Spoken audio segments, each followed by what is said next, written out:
Good afternoon. Welcome to the last session of today.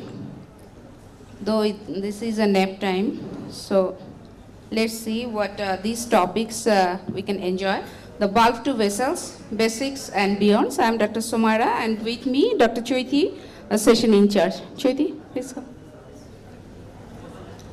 So in this session, we have 6 topics, and to chair this session, I would like to request Professor Dr. Tariqul Islam sir, Chairman Pediatric Cardiology, Bangladesh Medical University, and Professor Dr. S.K. Rajak sir is there, and Professor A.V.M. Abdul Salam sir to come to the dais to chair the session. And panelist of this session, Associate Professor Dr. Muhammad Abu Said Munshi is there, and Professor Brigadier General Dr. Firdausi Rahman Sarkar. How about Brigadier General Professor Firdausi Rahman Sarkar? Ashraf will conduct the session. No, this panelist. So for the presenter, though all the presentators are very close to my heart, but your time is only 7 minutes because we are 40 minutes behind. So first presenter, Associate Professor Dr. Nazneen Umme Zakia. Madam, your topics is interventional anatomic basis of coarctation of aorta and aortic valve disease. Honorable Chairperson, learned audience, Assalamu alaikum and good afternoon to everybody. I will go through a very boring topic, though it is boring, but it is important in some aspects. So, my topic is anatomical basis of coarctation of aorta and aortic valve disease. Coarctation of aorta is a congenital narrowing of aorta at any point from transverse arch to iliac bifurcation. The term coarctation derives from a Latin word that is coarctatio. Its literally meaning is pressing or drawing together to make them tight. It can be classified in many ways, and the anatomical classification is in relation to the ductal insertion. It is the preductal, ductal, and postductal. Preductal is infantile type, there is narrowing proximal to ductus arteriosus, and it is duct dependent. And ductal coarctation is discrete narrowing at the site of insertion of the ductus arteriosus, and it occurs when ductus closes. And postductal coarctation is adult type, and this is narrowing distal to insertion of the ductus arteriosus. Blood flow to the lower part of the body is impaired in spite of open ductus. And morphological classification there is a wide range of morphological variations, and discrete coarctation is the commonest. It is ductal is common. That is tubular hypoplasia involving the transverse arch, preductal, and maybe descending thoracic aorta, postductal. And coarctation with generalized hypoplasia of the aortic arch that is occurring in the hypoplastic left heart syndrome. And there's an important classification known as Amato classification based on the extent of aortic narrowing and presence of other heart defect. They are classified into type 1, 2, 3. Type 1 is only discrete coarctation normal isthmus, type 2 with isthmus hypoplasia, and type 3 with hypoplasia of the arch and isthmus as well. And all of them are associated with PDA or without PDA and subdivided into 2 groups, A and B, in presence of VSD and complex congenital heart disease. How we can define the hypoplasia of aortic arch? The proximal transverse arch is defined as hypoplastic when its diameter is less than 60% of the ascending aorta diameter. Distal transverse arch when it is less than 50% of the ascending aortic arch, and isthmic hypoplasia when it is less than 40% of the ascending aortic arch. And tubular hypoplasia is the combination of abnormal great length more than 5 mm of a segment together with small diameter of that segment. And what is the embryological basis and pathogenesis? Embryologically, it occurred due to defect in the development of the left fourth and sixth aortic arch. And pathogenesis, there are 2 theories proposed, and the ductus tissue theory and hemodynamic theory. Neither of them is satisfactory. Ductus tissue theory is proposed that there is migration of the ductal tissue in the periductal area, and when the ductal tissue constrict, there will be narrowing of the aortic lumen. And this explains why the neonatal coarctation manifests after ductal closure. Hemodynamic theory depends upon the fetal blood flow. Any intracardiac lesion when there is reduced flow and volume of blood through the left side of the heart associated with hypoplasia of the whole arch as well. And this is the echocardiac view. And my topic is aortic valve disease. Few points about the aortic valve anatomy. Aortic valve is basically composed of 3 leaflets, 3 commissure, and so all 3 leaflets are surrounded by a fibrous ring.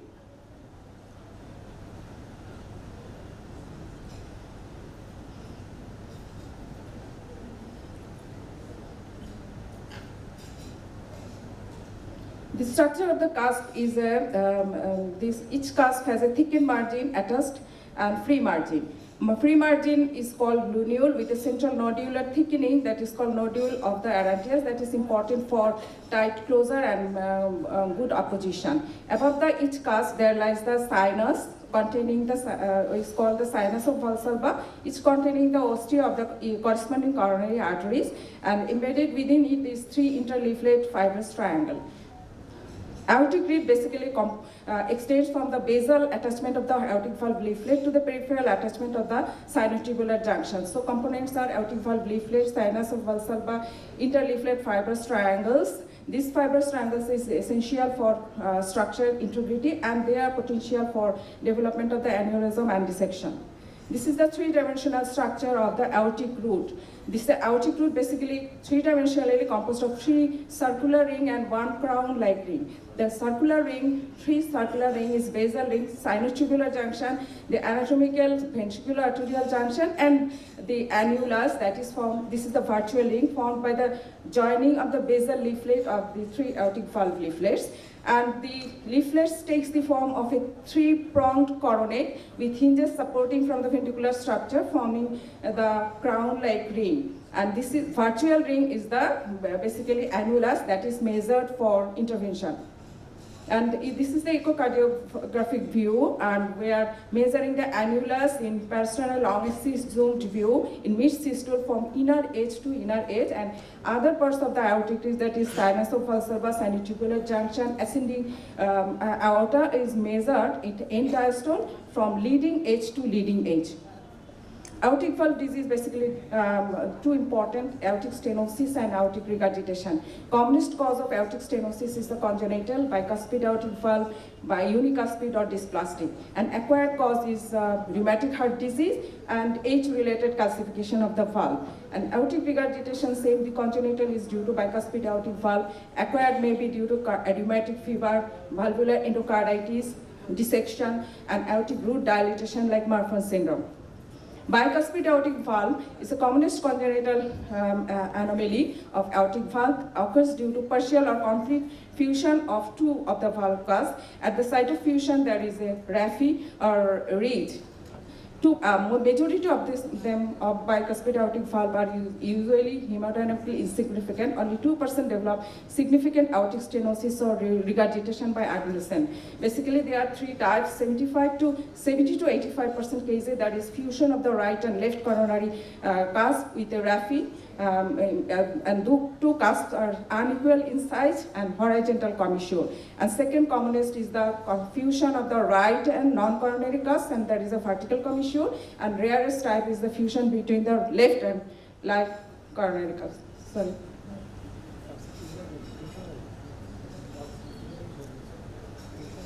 Can I do one?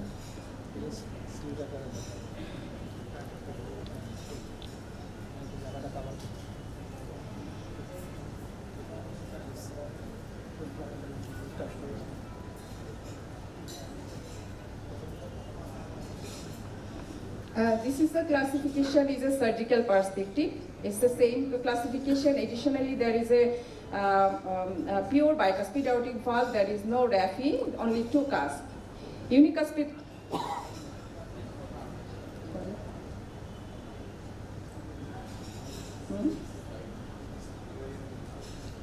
This is the bicuspid aortic valve, the fusion between the right and non-coronary cusp.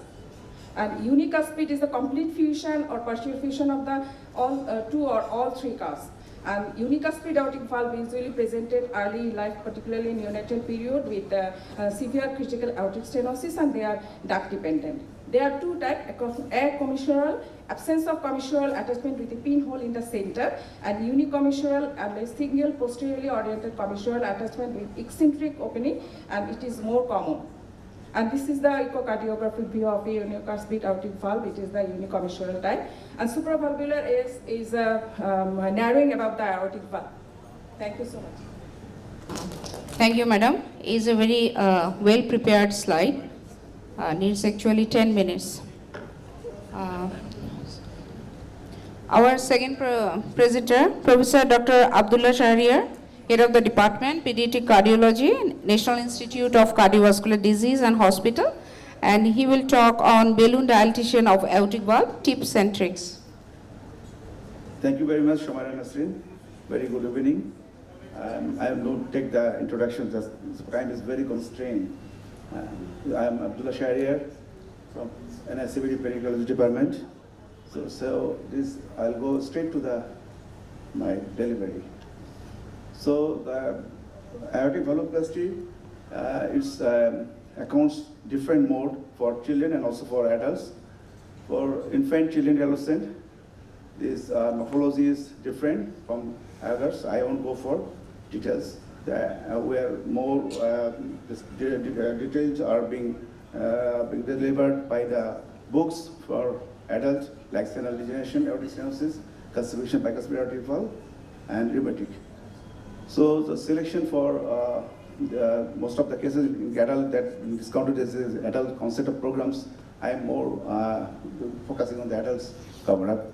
So for surgical AVR to TAVI, clarification, symptoms, patient, significant increased perioperative AVR risk, and survival less than 3 years. These patients aged 85 years, strongly opposite to surgical AVR, severe comorbidities, disabling neuromuscular condition. That's all the things should be considered for valvoplasty, then maybe for TAVI. So patients from Parker's balloon aortic valvoplasty should be considered. So I won't go to detail. The age is that all adults on site is 80, 90s, theirs are being preferred. For infants, as a pediatrician, I should have some role to describe these things.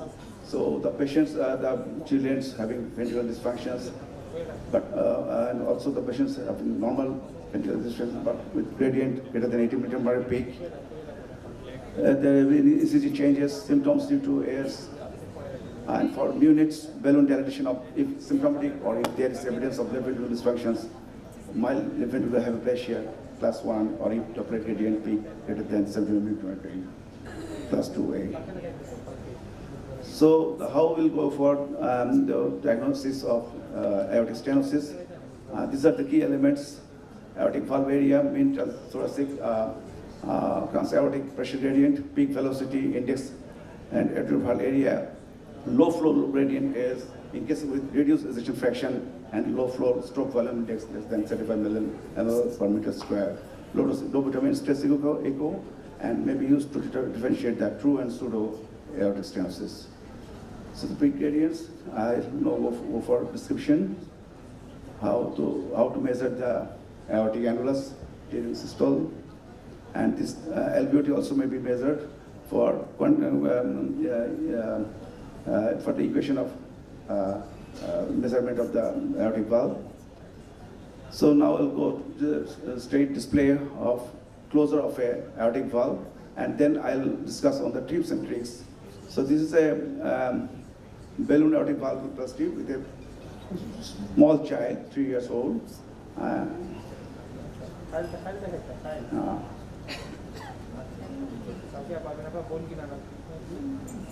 Okay, so we are going to visualize the aortic valve stenosis, pictal. Then we proceed the wire, the second slide. Pterygium wire, then on the basis of pterygium wire, then we want to go for stiff wire in the LV, and RB pressing is done simultaneously, and stiff wire is carefully placed in the LV, apex.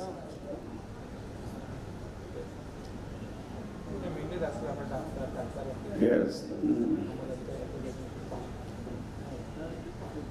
Now, along the strength of the stiff wire, the balloon emptying process, and this balloon is peripheral balloon. You have seen this long peripheral balloon, very special.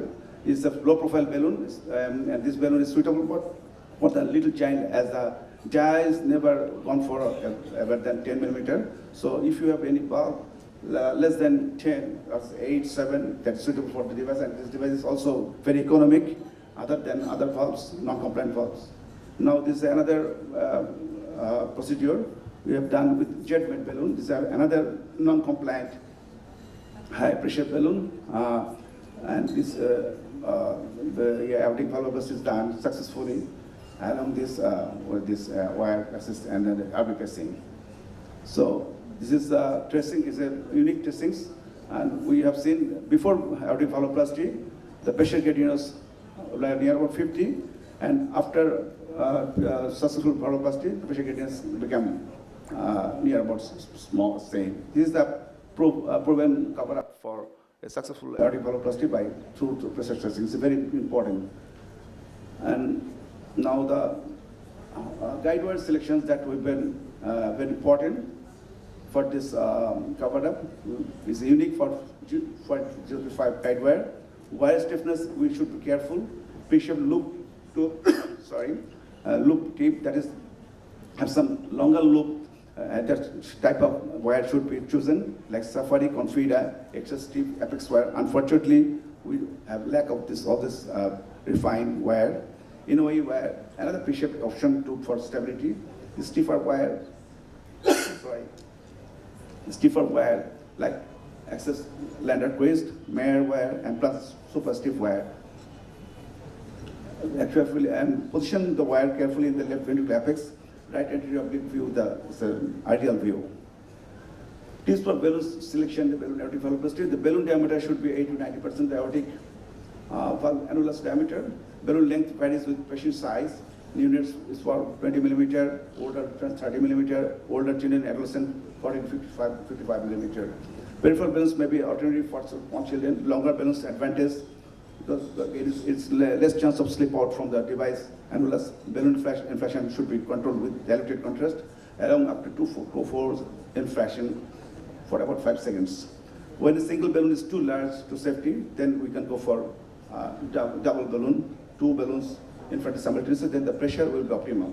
And there's a less chance of shear and stress on the calcified valve.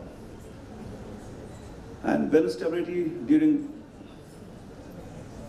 balloon aortic valvuloplasty is something wrong. The balloon stability should be done,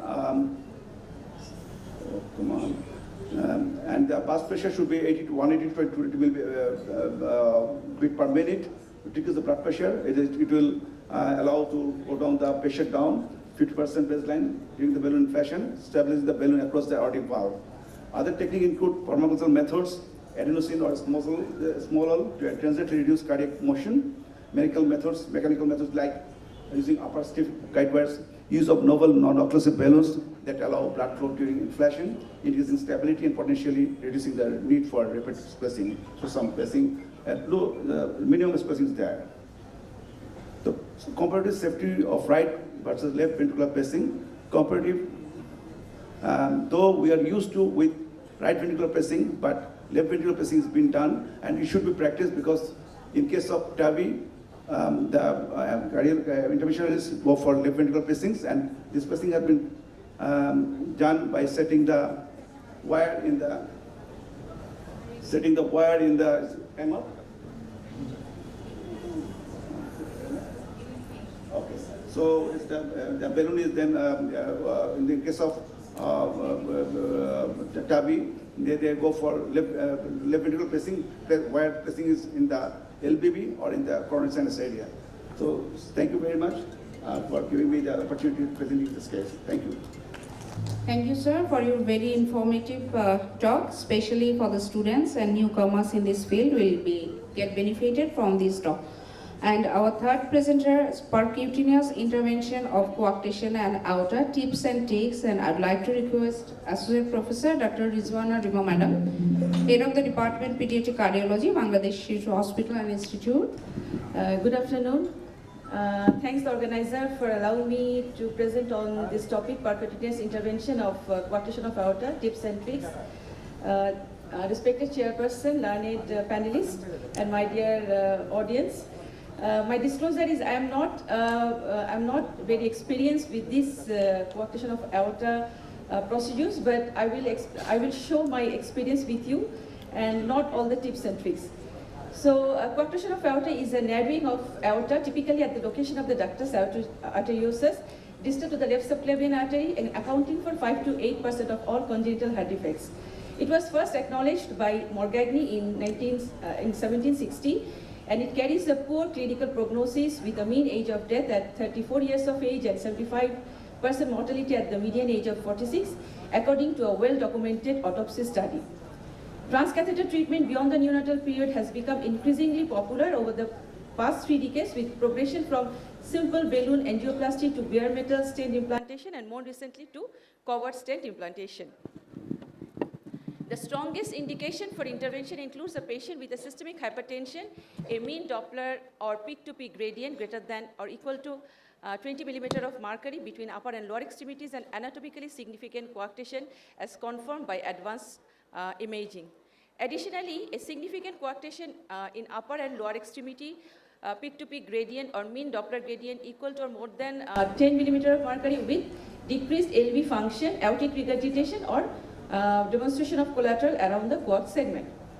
So we use the same guideline published in 2011 AHA guideline for pediatric guideline as in infants and children between 4 months to 5 years of age weighing less than 25 kg, we prefer balloon angioplasty if lesion is discrete and if there is no evidence of arch hypoplasia. Palliative balloon angioplasty may be considered to stabilize critically in neonates, and transcatheter stent implantation preferred approach for native discrete, moderately severe obstruction and recurrent coarctation in older children and adolescents. Covered stents are preferred in the treatment of coarctation of aorta in patients with very tight stenosis, genetic aortopathies, tortuous aortas, or with aneurysm that all carry an increased risk of aortic wall complication with intervention. Stent sizing is according to the diameter of the proximal arch and does not exceed the diameter of the diaphragmatic descending aorta. In addition, the ratio of the final stent diameter to the most stenotic region of the coarc segment should measure less than 3.5.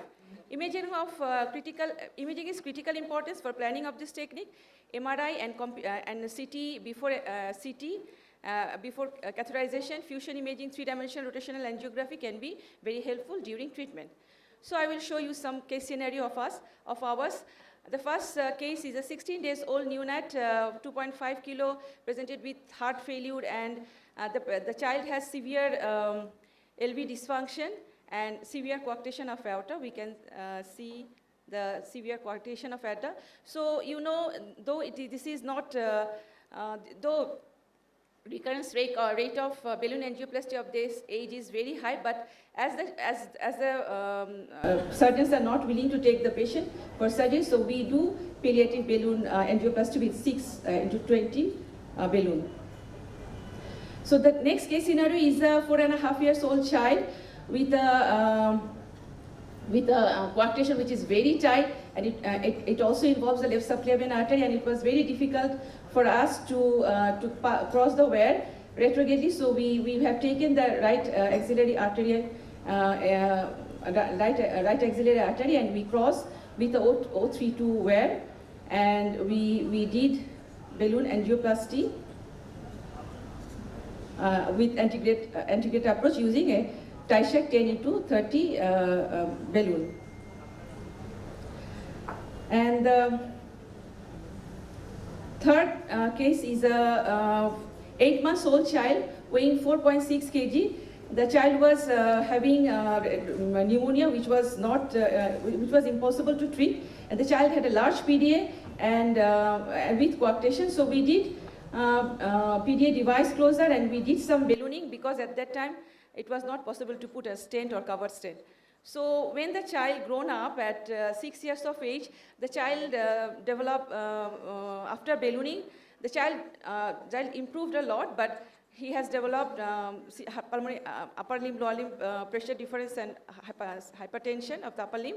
So we put a Cook formula stent. You know the child is only 13 kg. So we put a Cook formula stent, which is a pre-mounted stent, 18 to 20 millimeter stent, and this stent can be, this stent can be redilated in future up to 8 millimeter stent can be dilated up to 16 millimeter, and we use a Tyshak 12 into 30 balloon.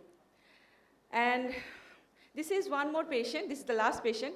So this is a child at 1 year 11 months old, child at 12 kg, and the child came with severe coarctation along with small perimembranous VSD and mild mitral stenosis bicuspid aortic valve. So we did, because the coarctation was the most important, that time it was the significant one, so we did balloon dilatation with Tyshak 2 18 to 30 balloon. And the later on, at 7.5 years of age, when the child was 25 kilo, we did a stenting with Optimus cobalt chromium stent 33 millimeter using an Altosa XL PTA balloon, and you can see the final result. So coarctation of aorta should be considered a lifelong disease affecting the entire pre-coarctation arterial tree, and regular follow-up with aggressive management of recoarctation is vital. Studies on balloon angioplasty in recent years have shown good immediate procedural success in infants and children with native coarctation. However, early recurrence rates are undoubtedly high, and in infants and young children, patients with aortic coarctation treated with stent placement at an early age can be successfully retreated after the completion of their somatic growth. Thank you. Thank you, madam, for being on time and saving 1 minute. Should I give this 1 minute to anyone? No. So, our next presenter, Associate Professor Dr. Santosh Kumar Saha, sir, he will present on balloon dilatation of pulmonary valve, tips and tricks. Respected chairperson and my dear audience, good evening. Today, for next 10 minutes, I will talk about the balloon pulmonary valvoplasty tips and tricks. So I don't have any disclosure or financial interest in the context of the subject of these presentations. Isolated pulmonary stenosis is one of the most common cause of right ventricular outflow tract obstruction. It accounts for about 60 to 90%. And it may be typical pulmonary stenosis or maybe the dysplastic pulmonary stenosis. So in both cases, the preferred method is balloon dilatations. And it is first described by Kane et al. In 1982. And in our subcontinent, it was first done in India by Dr. Savitri Srivastavan in 1986. But in our country, it was done in 1999 by our great teacher, Professor Nurna Fatima. So if we look for the spectrum of severe valvular PS, in fetal life, it may lead to, if it happens in the early part of the fetus, then it may lead to PIBS.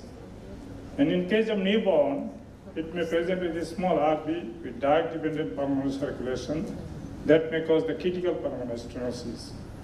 So in infant, it may present also cyanosis with critical pulmonary stenosis with or without cyanosis.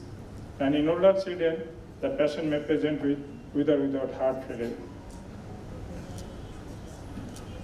So we look at the difference between the typical pulmonary stenosis and dysplastic pulmonary stenosis. So if you look for the morphology, in the typical pulmonary stenosis, the valve is not so thickened, but the commissural fusion, and the valve is also mobile. But in case of dysplastic pulmonary valve, the valve is thickened, myxomatous, immobile, and there is no post-stenotic dilatations. So all the asymptomatic patient with PS, the survival is not so different from the general populations. but those are at risk.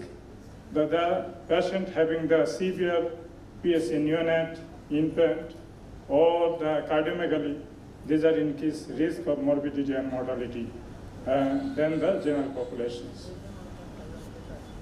So, what are the indications? All the severe PS, whether he is symptomatic or not symptomatic, and the patients having the moderate pulmonary stenosis with symptoms, or the infant present with critical pulmonary stenosis with cyanosis, or a heart failure, or indicated for balloon pulmonary dilatations.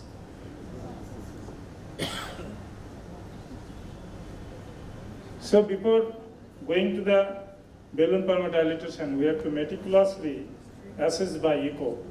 So in case of newborn and infant, we have to look for RB, whether the RB is small, or is there any associated infundibulary stenosis, or is there associated the enough size of the tricuspid valve, or the status of the interatrial septum, whether it is PFO present, or is there left to right shunt or right to left shunt, or is there any presence of dark dependent circulation. So we have to look for PDA. And also we have to assess the pulmonary valve severity of the pulmonary stenosis by doing the Doppler echo. Then, at the cath lab, this is very much typical. That is very much difficult to cross the pulmonary valve in case of critical pulmonary stenosis, also to enter into the RB. In that case, so there are three methods to enter into the RB. You can enter directly by the catheter, or only wire, or only we can make a loop in the catheter in the RA, then undo the catheter, then you can enter into RB. So after entering the RB, we can measure the pressure of the RB, then we can do the angiography, and we have to cross the pulmonary valve. And if there is associated PDA, then the landing zone will be very much fine if we cross the PDA and make the guide wire, take the guide wire into the descending aorta. Then finally we can dilate the pulmonary valve easily if we take the landing zone in the descending aorta. So what will be the immediate result after dilatation? Dramatically the saturation will be improved. And if we take the pullback gradient, the gradient will be satisfactorily decreased. If it is more than 50%, less than 50% gradient than the previous, or the absolute value less than 36 mm mercury, then result is very good. And we have so on table echo, we can show the mobility of the pulmonary valve, also increase the intricate flow and decrease the gradient. And in the children and older children, the procedure is same. Sometimes in case of children and older children and also adult, the pulmonary valve annulus is so high that there is single commercially available balloon is not possible to dilate this valve. So in that time, we can use the double balloon. So the effective double balloon size will be 0.82 into diameter of the first balloon and plus the diameter of the second balloon. And in the older children, those who are presented with heart failure, that is very much difficult to cross the tricuspid valve to enter into the RB.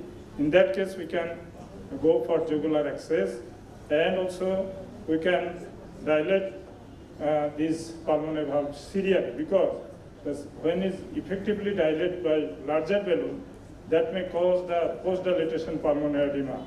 That's why we can dilate this patient with a serial dilatation, vocalize with a smaller, first of all, a smaller balloon, then the larger balloon. So what will be the overall outcome, immediate outcome?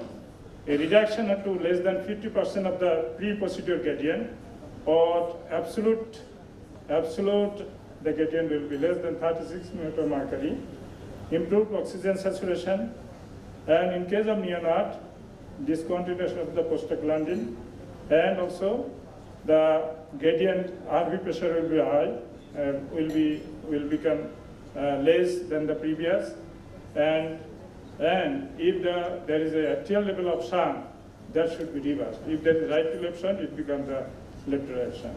So ladies and gentlemen, so the preferred method of severe PS, balloon dilatation is the treatment of such. And the long-term results, if we look for the long-term results, that if there is, after follow-up of 5 to 10 years, if the gradient is less than 36 mm mercury, that the balloon dilatation is successful, and this patient no need for re-intervention. But if the gradient is more than 50 mm mercury, the second dilatation is needed in the lifetime. Thank you very much for patience. Thank you, sir, for your nice presentation. Our next presenter is Associate Professor Dr. Sakhaut Alam, and he will talk on device closure of patent ductus arteriosus, tips and tricks. Assalamu alaikum, respected chairpersons and dear audience.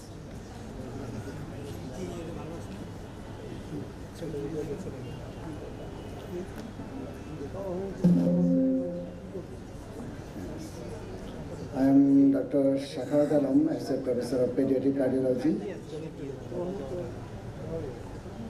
On behalf of Dr. Tahmina Karim from Bangladesh Medical University. Today's topic is percutaneous PDA device closure, tips and tricks. And there was no conflict of interest. Patent ductus arteriosus is a common congenital heart disease in which there is a persistent communication between the aorta and the pulmonary artery. And it results from failure of normal physiological closure of the fetal ductus arteriosus. The epidemiology, the PD is one of the most common form of congenital heart disease according to accounting for around 10% of all congenital heart disease. And in incidence for isolated PDA, 1 in 2.5 thousand to 5,000 live birth, and all PDA including silent PDA, it is 1 in 500 live birth. And male-female ratio, male are predominant, female are predominant. Regarding etiology, in preterm infant, prematurity or immaturity itself is a cause of PDA. And in term infant, there is multifactorial factors is there. Genetic syndrome like trisomy 21, trisomy 18, deletion syndrome, single gene mutation or X-linked mutation or teratogens. This is classification of the PDA. It is very common to all. I want to skip this thing. And percutaneous intervention transcatheter PDA closure option have expanded significantly since 1979. Since that time, several devices have been used for PDA closure, including coils, muscular plug device specially designed for PDA closure. And currently, transcatheter closure is standard care. In PDA in preterm baby, gestational age less than 37 weeks, intervene if the baby is in heart failure, even with small PDA. In case of small PDA, it may close spontaneously even. And approved drugs are indomethacin, ibuprofen, paracetamol, etc. And mode of drug administration, it can be intravenous or oral. At least 2 courses of drug therapy should be tried before considering surgical intervention. Surgical ligation if above drugs fails or are contraindicated.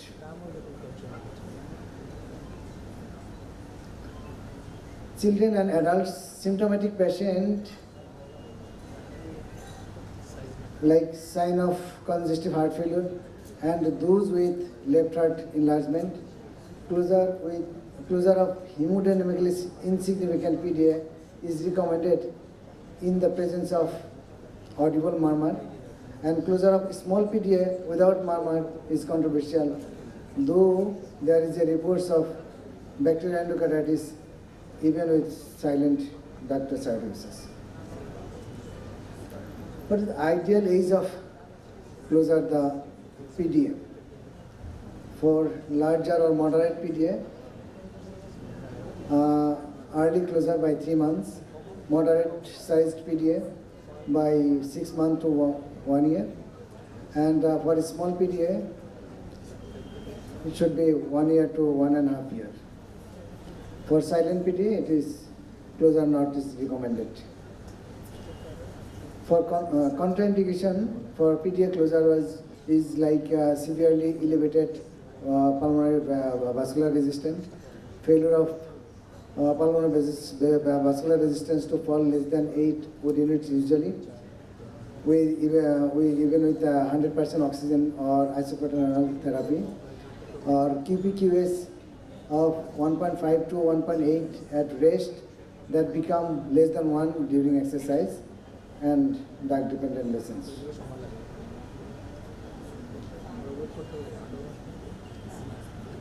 These are the routes. We can use venous route as well as conventional artery and venous route also.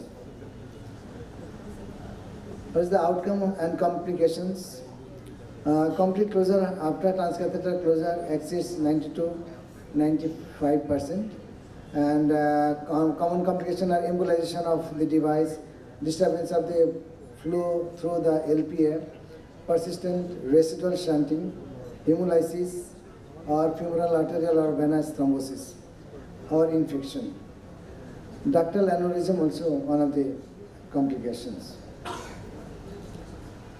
And follow-up after device closure, clinical follow-up, and echocardiographic surveillance. In case of echocardiographic surveillance, presence of residual shunt device position and presence of LPA stenosis or flow through the descending aorta and pulmonary artery pressure. Usually, echocardiographic surveillance, usually we used to use in 24 hours, 1 month, 3 months, 6 months, and 1 year, and yearly for 5 years. The common tips and tricks are for crossing the PDA. It can be usually in the venous route, or if the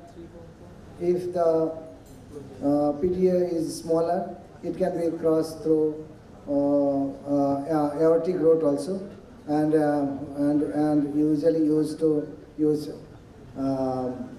snare also. And in case of a small defect, cannot cross normally, approach through the aortic route, and that is I've said.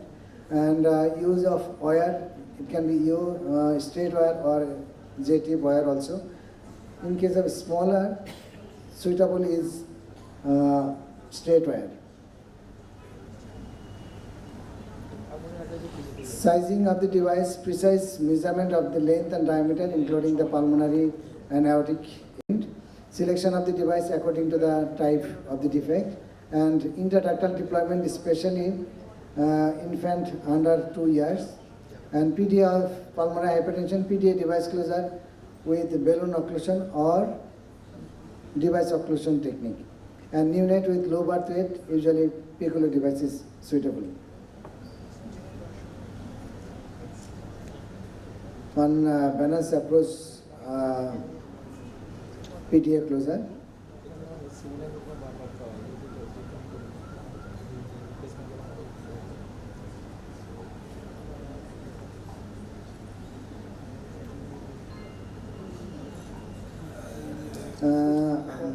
Choice of device for type 1 conical shape, ADO 1 is suitable, and type B muscular based is suitable.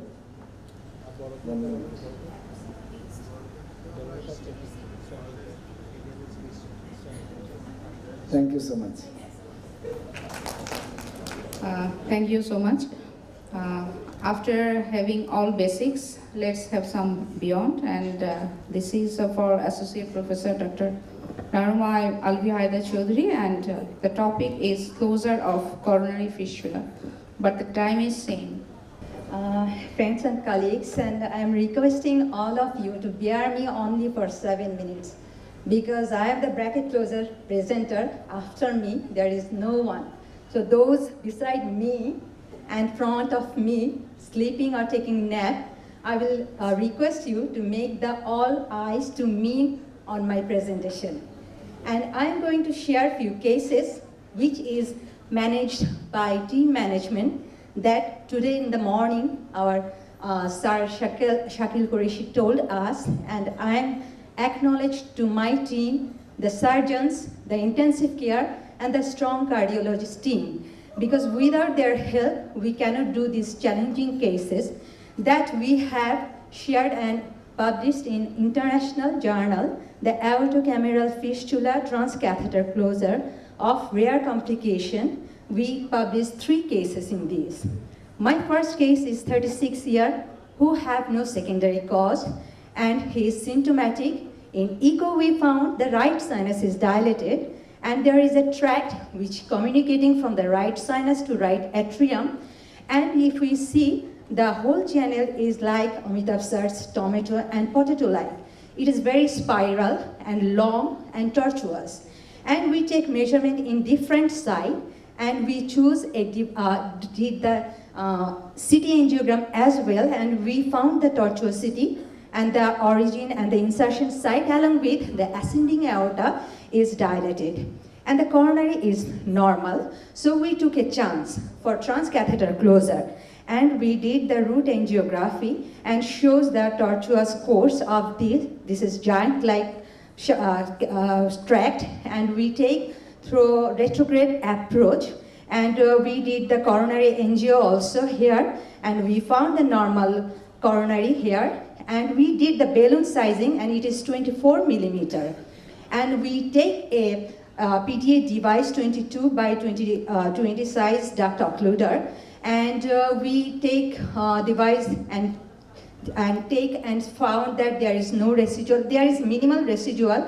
and we see the shape, size and the position of the device is very good, and when we confirmed, we deploy the device and now we check that there is no residual flow which was visibly in my previous slide. So this is after closure and there is no residual shunt. My second case, 45 years. She has also no secondary cause and symptomatic, and both the sinus are dilated, and there is also a tract, but it is more narrower and straighter course and along the above the tricuspid valve, and it is arising from non-coronary sinus.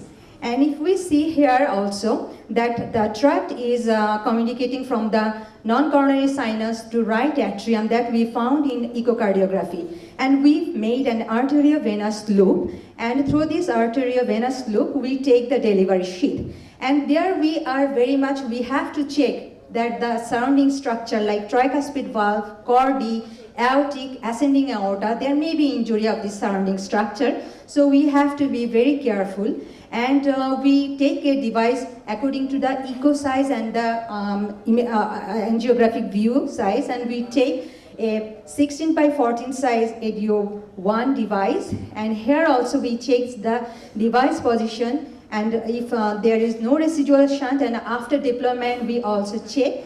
We organized this wonderful conference, and I'd like to give thanks to the audience who are still waiting. So I'm giving the mic to our Sir Rajak sir for. Actually, this session was on obstructive anomaly of the congenital heart disease, and also the shunt anomaly and this fistula issue were presented in this session. But I have noticed one thing, that there is a strong association of coarctation of aorta with the bicuspid aortic valve.